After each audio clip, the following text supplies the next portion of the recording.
Elle est toujours femme. Mais elle est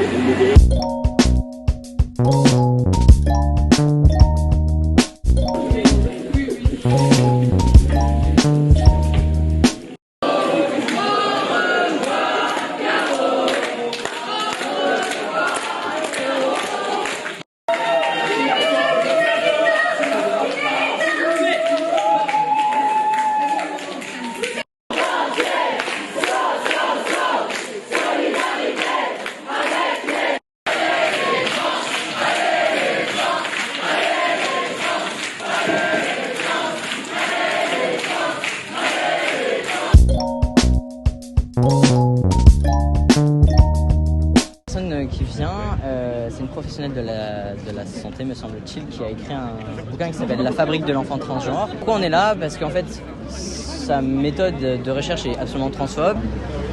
Elle vient expliquer qu'aujourd'hui, il y a un problème, il y aurait de plus en plus de trans, que c'est un problème pour les enfants, pour les mineurs. Et en fait, elle se bat contre les droits des personnes trans mineures. Après, évidemment, on peut faire des recherches sur les personnes trans quand on n'est pas une personne trans, mais faut comprendre que ça fait des décennies qu'en fait il y a des gens qui mettent des termes pathologisants sur nos identités et qui ramènent leur science, qui disent qu'on est malade. La transidentité au niveau de l'OMS, l'Organisation mondiale de la santé, c'est que depuis 2019 en fait que la transidentité c'est plus considéré comme une maladie mentale.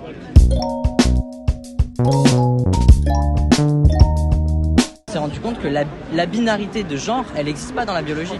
Il y a des personnes par exemple intersexes, qu'est-ce qu'on en fait? Et en fait du coup, ces personnes réutilisent des arguments de biologie, mais refusent en fait de montrer que dans la nature scientifiquement, la binarité entre hommes et femmes, ça n'existe pas.